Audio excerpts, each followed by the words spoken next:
Before we jump into the video, you may have noticed a new small icon on the thumbnail of this video. You will start seeing these as they are to help communicate what type of video it will be.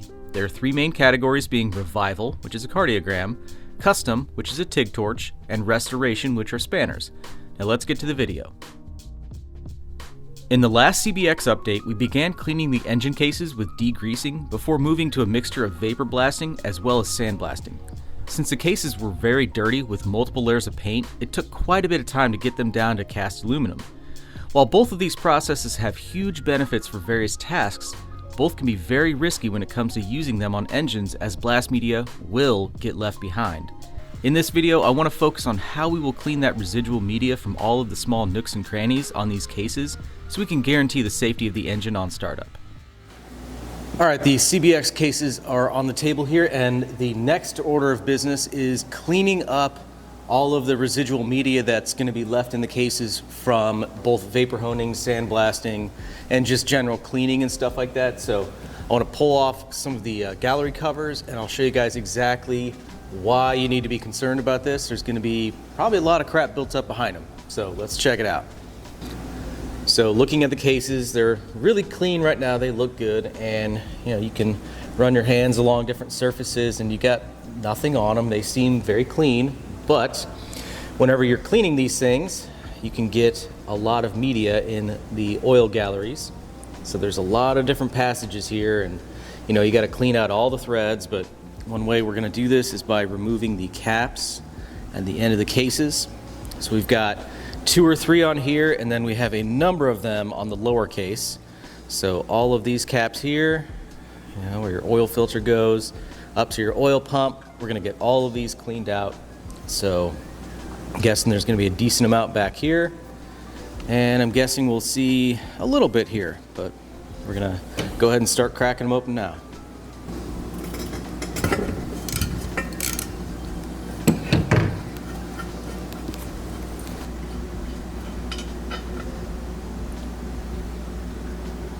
Yep.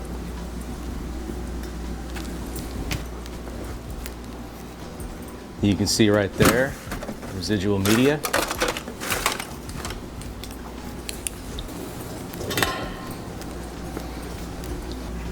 And we were going to remove these anyway, just because I'm going to change all the O-rings and stuff, which I already have. Not too much in that one. There's still, yeah. I mean, there's still trash in it.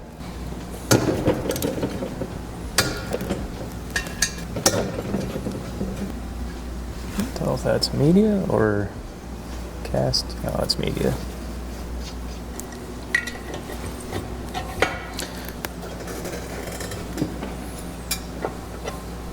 It's only a tiny area behind this. And not really anything there, but good to check. Other than just cleaning threaded holes and stuff like that, I think that's all of the covers on this that we have to remove. So let's turn our attention to the top case. Now on the upper engine case, these 2 areas, I think these are what you would call a Welsh plug, so they have a little bit of adhesive keeping these caps in. And there's like a drill path that goes straight up, and that ties into the oil gallery for your mains. So I'm going to ask somebody if we should remove these. I don't really think we have to, because we have good access to get behind them this way. But we will take the oil pressure sensor off, as well as the caps here. I'm kind of expecting to find probably the most junk behind these.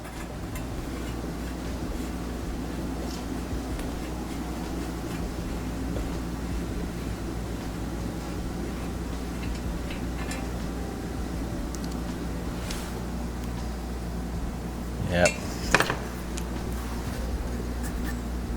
Definitely junk in there.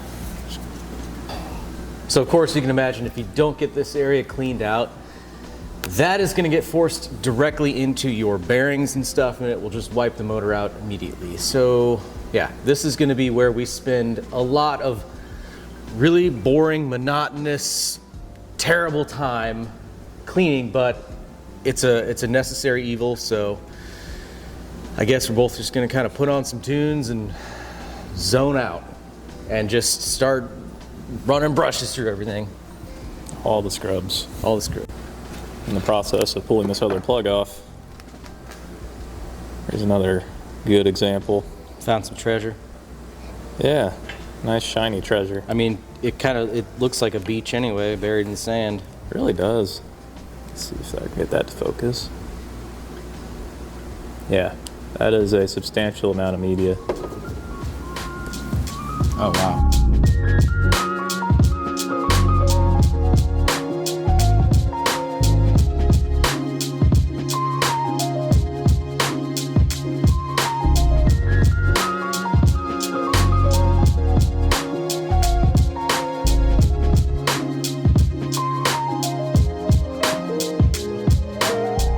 We did this process in multiple stages. First, Seth went through with bristle brushes, soapy water, and compressed air to get 98% of what was left.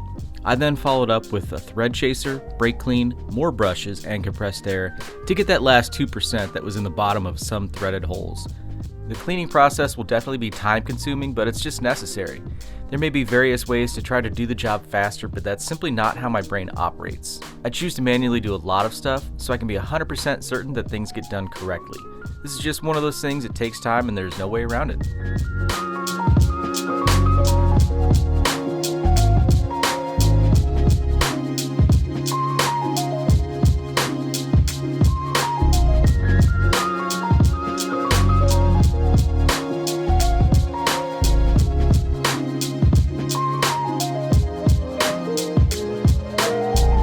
Well, we are here at the OG Brick House at the shed, and we're here because we need to clean the CBX cases, and my house actually has a hose spigot where the shop does not, and it's really frustrating. So we are going to clean out the oil galleries.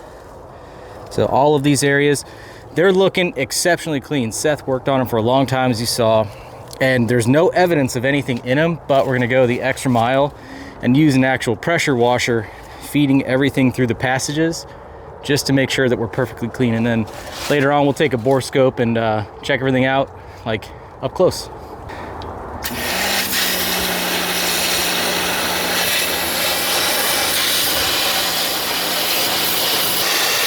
can see it feeding up through the mains. It's pretty cool.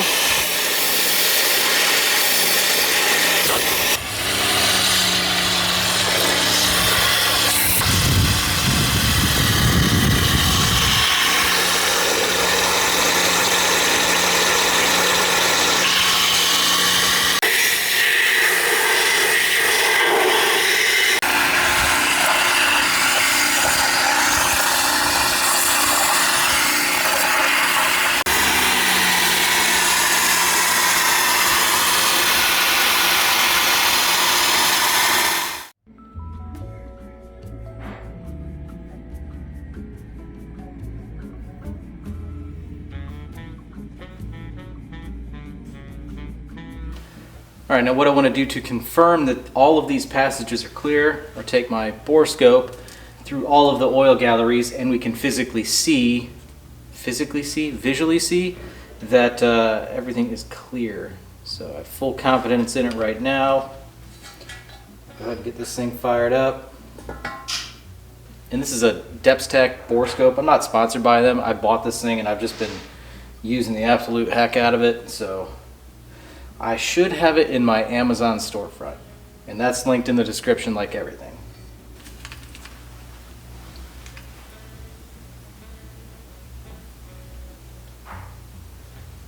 All right, here you can see the case. Going through the lower port here.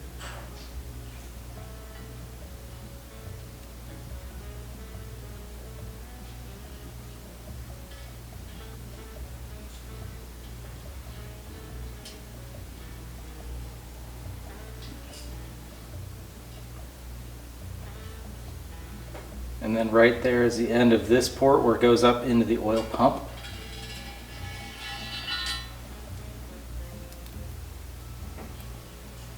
So that's right here. Nothing in it. This side.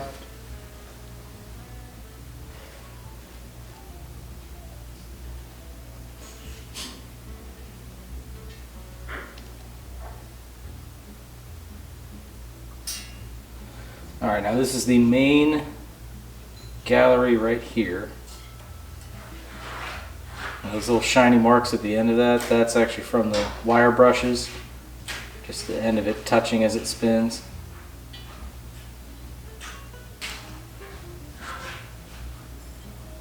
Going from the side.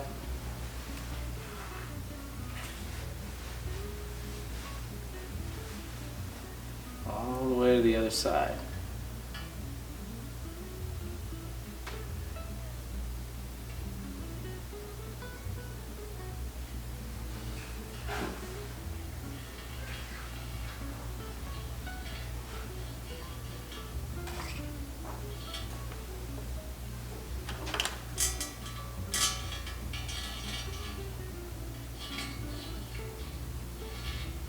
Those sparkles you're seeing, that's just the aluminum.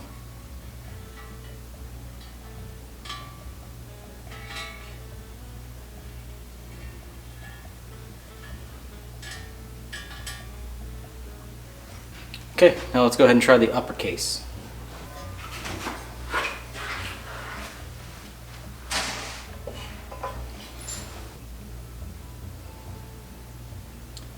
Okay, we have our bearings.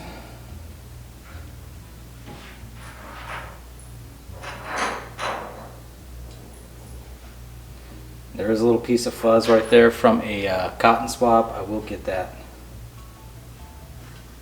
So this is feeding up to your main gallery. So that pipe right there, that runs along all the main bearings side to side.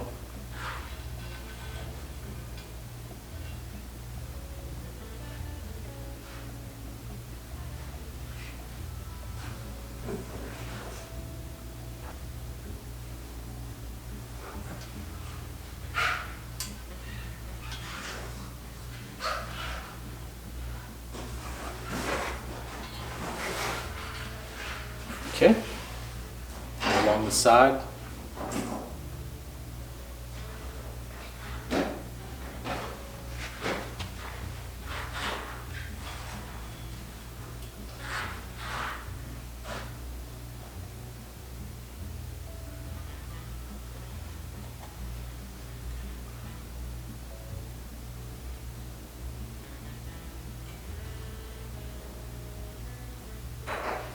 All right, end of the line there.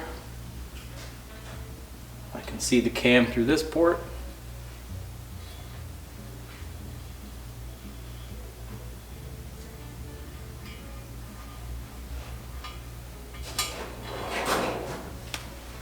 And then in through the other side. Maybe a little speck right there. We'll get that out.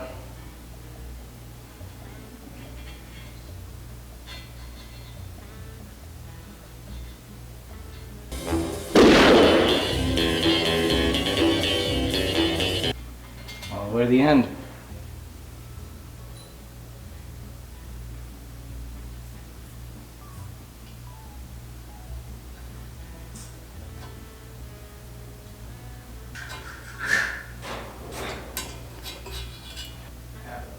You can see inside every threaded hole. I've gone and chased all of these, made sure they're clean. So yeah, I think we're looking pretty good. Now I put a post up on my community tab asking you guys for any questions you might have regarding media blasting, and I had a lot of good responses. So to kind of fire this off, let's start with a basic one, and this comes from Dre Yarbrough. And he asked, the general equipment, complexity, and cost of the various setups needed. How DIY friendly is each option for the hobbyist mechanic? So that's a good question to lead us off. Now, a basic sandblasting setup like this, you can shop stuff used like I did. I got this whole cabinet for 80 bucks and I was off and running at that point, assuming you already have a compressor. So you can start off real small with a portable outdoor unit, maybe a small pill bottle type thing.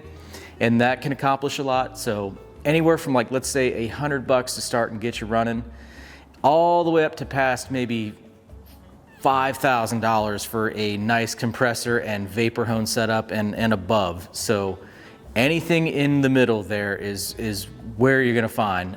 Now, of course, this cabinet here, this is not exactly how I bought it. I have recently actually added a dust collector here because it really helps with the visibility, and just you can use it inside at that point. Otherwise, it's just gonna put dust everywhere, and this is not really safe. That is loud. It costs about 170 bucks, but so far it's been worth it. I have upgraded the feed lines and stuff, so we have a higher flow to match my new compressor, or new to me. And in here we just have a basic sand. And something like this is kind of aggressive. You'll use it to remove rust and paint. You're not going to want to use this on like aluminum parts. Now, on the topic of a vapor hone, this is a Weekend Warrior Pro. I think it's like a VHD 800 or something like that. I got it used again. And this is probably, the first kind of like professional level one they offer. And this is closed loop, meaning it has its own water supply that gets circulated through. Otherwise, you'd hook it to a hose. Now, they do have some actual benchtop setups for this, and it's a lot less expensive, and those work well. But for doing volume, for doing large items like cases, this works perfect for me. And of course, I do have to feed it with a large compressor. So we'll talk more about that here soon. All right, so our next question comes from OHRC Vintage Moto, and he says, air compressor needs any other inline filters, doodads, or thingy-bobbers needed between the compressor and the nozzle? So this is another good question. Now, you can start off really basic, and then you can kind of go from there. So to start out, I had a smaller compressor, no inline filters, anything like that. It was a limited supply, and the speed at which you can work is a lot slower at that point. Now, after that, I upgraded to my 60-gallon compressor, and that was a 3 horsepower. I had kind of just basic feed lines on that, and I ran my sandblaster on that for a while. It worked okay, but of course there's better setups. But after actually getting into this location and finally getting the vapor hone hooked up, I was still running that compressor, and I did upgrade and do larger diameter, like 1/2-inch lines and stuff like that, or air supply lines to give me more volume. The compressor did have to run quite a bit to keep up with the vapor hone, but it did work. There wasn't as much volume as I really needed, so it was a little bit slow, but it did work.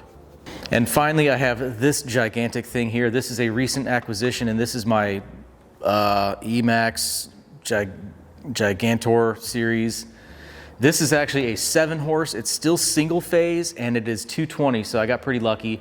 It's a very quiet compressor, and it was quite expensive, but I got a good deal on it from a friend who is actually closing up his shop. So this supplies all of the volume that I could possibly need. This is a huge compressor. And basically the number you're looking for is your horsepower to provide enough CFM at a certain PSI. The vapor hone operates at about 80 to 90 PSI, and you need at least 30 CFM, probably 20 to 30 at a minimum. Anything above that is great. So this thing can actually kick out way more than that. So it's plenty for that thing. Now, some other attachments here. I have a basic setup here, so my air feed and all that stuff, and hoses and whatnot. But a very critical part is the water separator here, because you want to get moisture out of your air lines. Now, for this thing, it's not too big a deal because there's water in the system. But for this and soda, it makes a big difference. Now, I had actually converted this thing to soda in the past, and the problem I had was a moisture in the airline. It would clump up the soda and make it just almost unusable. I'd get probably 6 seconds of actual usable soda blasting time in before I'd have to like kick the cabinet and like get it all broken up again just to start using it. It was a pain in the butt. But now that I have this set up, I probably could go back to soda and see some decent results. But for now, having a sandblaster and a vapor hone is perfect for me because I have all of my aluminum stuff here, and then I have all of the heavier duty stuff that can go in there. Now, since we were just talking about soda, I'm going to touch on the next comment here, and that comes from Fritz K. I'm not going to try to do the last name here. And he asks, why don't I use soda instead of aluminum oxide or glass bead, as soda dissolves in water? Now, he makes a great point here. Now, baking soda is a pretty gentle process. It's great for maybe brightening aluminum or zinc plated parts. It doesn't take any of the coating or the finish off.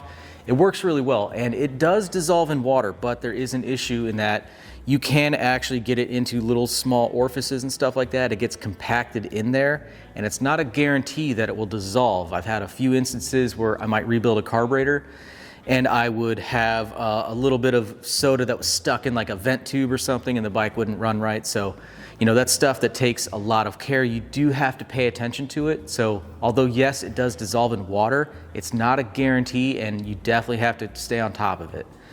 So sand, of course, you're not going to be using that on, soft aluminum parts. It actually takes away your base material and it will ruin a carburetor pretty quick. Vapor honing, though, is really what I like to use for aluminum. It's kind of the industry standard at this point, is doing a vapor hone, because it really cleans up really quickly. And yes, there is a little bit of cleaning afterwards, but it's likely less time than soda blasting in general. Another issue with soda is that it does degrade a lot quicker, so it has a limited use. So you'll spend a little bit more money replacing the baking soda every so often versus, let's say, vapor hone or sandblasting, where the media might last a little bit longer. But soda blasting absolutely has its place. It's a really good process, but between the two options I can't really justify soda at this point. Now, I did have a few questions, and these were people that were all asking about the differences between, let's say, aluminum oxide or glass bead or crushed walnut shells or soda. That is all going to depend on your needs. So some of them are more aggressive and some of them are softer, and there's basically a scale there for how aggressive you need the actual media to be, and that's going to depend on the job you're doing. So of course, I've mentioned the sandblaster. It's good for removing rust and stuff like that. It's a heavier, more aggressive grit. It will take away a little bit of the base material, so it's good for really getting in there and working quick, but it's not something you'd want to use on every application. The same exact thing for the vapor hone over here. It's a little bit finer. It's not necessarily soft, but it's not designed, at least how I have mine set up, to take off paint or anything like that. So I would do a lot of parts cleaning and brightening, and let's call it more restoration, with the vapor hone versus the sandblaster. And in between all of those, you have the different medias such as walnut shells. I think the benefit there is that it's not supposed to take off any base material. I think it's less aggressive, but again, that does degrade. They break up as you go, so you do have to replace those. But I will put some information in the description, and hopefully you guys can kind of read up on that and kind of figure out what might suit your needs the best. Now, the last question I'll touch on is from Pantboy, and he said he'd be interested to know the difference in time spent to achieve similar results between methods, including time taken to clean the part after blasting. So this is actually another really good question.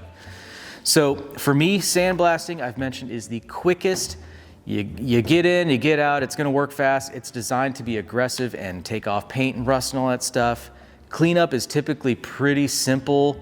You're gonna be wiping the part down and then trying to do some kind of corrosion inhibitor to prevent flash rust and things like that. So typically sandblasting is pretty quick as far as like time spent to clean one specific area, in and out. So equivalent time, I think sandblasting is gonna be the fastest method. So the next fastest method, or the next slowest, I don't know how you would want to say that, I would put vapor blasting. Now, given you have enough air volume and the right equipment, this can work pretty fast, but it does take a little bit of time to do the post cleaning and rinse and stuff like that. So there is a little bit of care needed. A lot of times what you're doing here is, let's say, finer detail stuff, or carburetors, I've mentioned them. So it just takes a little bit more time to clean afterwards. And then we have the slowest, which I would consider soda blasting. Now, of course, soda is not designed to be as aggressive.